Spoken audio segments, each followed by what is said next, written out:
Hello student, আমি Tapas sir. আজকে এই ভিডিওতে তোমাদের ফার্স্ট, থার্ড এবং ফিফথ সেমিস্টারে এক্সাম কবে তো সেটা নিয়ে আলোচনা করবো। তাই বলবো যারা এখনো আমার চ্যানেলটিকে সাবস্ক্রাইব করোনি অবশ্যই চ্যানেলটিকে সাবস্ক্রাইব করে রেখো এরকম ভিডিও সবার আগে পাওয়ার জন্য। এবং তোমরা কিন্তু অনেকেই কিন্তু চ্যানেলটিকে তোমরা সাবস্ক্রাইব করছো না, তাই তোমাদের বলবো যারা এখন তোমরা এখনো সাবস্ক্রাইব করো চ্যানেলটাকে তোমরা প্লিজ সাবস্ক্রাইব করে রাখো এবং অবশ্যই তোমরা লাইক করে দিও। এই ধরনের ভিডিও তোমরা কিন্তু অবশ্যই তোমরা কিন্তু সবার আগে পেয়ে যাবে। তো এখানে আমি তোমাদের আলোচনা করবো যে তোমাদের ফিফথ সেমিস্টার, থার্ড সেমিস্টার এবং ফার্স্ট সেমিস্টারের এক্সাম কবে। দেখো তোমাদের ফিফথ সেমিস্টারের যে এক্সামটা তোমাদের কিন্তু জানুয়ারি মাসে কিন্তু এক্সামটা হবে এবং সেটা কিন্তু জানুয়ারি মাসে তোমাদের মিডল উইক তোমাদের পরীক্ষা হতে পারে। অর্থাৎ ধরো তোমাদের 10 থেকে 15 তারিখের মধ্যে তোমাদের কিন্তু এক্সাম হওয়ার সময় কিন্তু অত্যন্ত বেশি।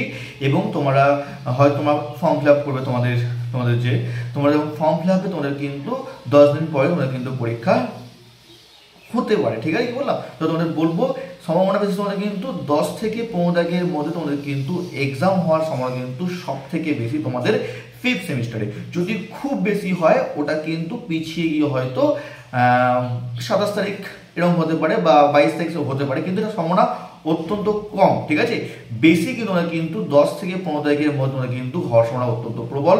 অনেকে হয়তো কবে পরীক্ষা আমরা পরে পড়বো এরকমভাবে তোমরা টেনশন না করে তোমরা কিন্তু এখন থেকে তোমরা কিন্তু পড়া স্টার্ট করে দাও, কারণ তোমাদের কিন্তু বেশি শুধু সময় নেই। তাই তোমাদের বলবো তোমরা কিন্তু এখন থেকেই তোমরা পড়া স্টার্ট করে দাও। আমার মতে তোমরা কিন্তু জানুয়ারির মিডল উইকে তোমাদের কিন্তু পরীক্ষা হওয়ার সময় সবচেয়ে বেশি।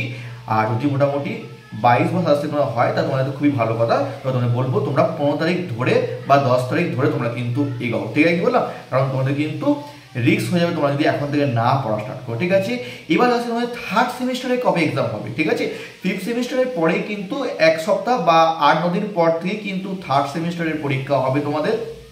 যদি ওদের কিন্তু 15 থেকে শুরু হয় তোমাদের হয়তো 27 তারিখ বা 25 তারিখ থেকে তোমাদের কিন্তু এক্সাম সম্ভাবনা অত্যন্ত প্রবল। তাই তোমাদের বলবো তোমাদের মোটামুটি তোমাদের কিন্তু ফিফথ সেমিস্টার পরীক্ষা হওয়ার তার 7 থেকে 10 দিন পরেই তোমাদের কিন্তু শুরু হবে বা ওদের পরীক্ষা শেষ হওয়ার প্রায় 1 সপ্তাহ পর তোমাদের কিন্তু তোমাদের পরীক্ষা শুরু হতে পারে। ঠিক আছে, এবার ফার্স্ট সেমিস্টার যে এক্সাম হবে, থার্ড সেমিস্টারের এক্সামের পরে তোমাদের কিন্তু ফার্স্ট সেমিস্টারের এক্সাম হবে। তো তোমাদের এক্সাম সম্ভবত তোমাদের ফেব্রুয়ারি মাসের ফার্স্ট উইকে তোমাদের হতে পারে বা মোটামুটি 7-8 এরকম টাইপের তোমার হতে পারে।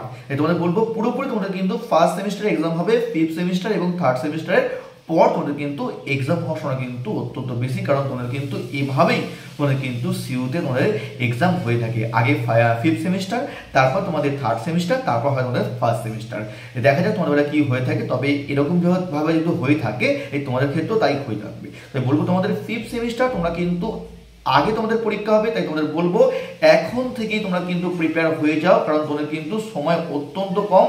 কারণ তোমাদের 15 তারিখ তোমরা ধরে রাখো, আগেও হতে পারে 10 তারিখ থেকে, কি বললাম, বা 6-7 তারিখ তোমাদের পরীক্ষা হতেই পারে তোমাদের। তাই তোমাদের বলবো তোমরা একটু আগে থেকে তোমরা প্রিপেয়ার হয়ে যাও। এবং আমার যারা হিস্ট্রি অনার্স সাজেশন দিয়ে থাকি বা পাসের সাজেশন দিয়ে থাকি, তোমরা একটু কাইন্ডলি ভিডিওগুলো তোমরা ভালো করে দেখো, যে লাস্ট মিনিট সাজেশন ওগুলো সবথেকে বেশি ইম্পর্টেন্ট, ওগুলো ভালো তোমরা ফলো করো।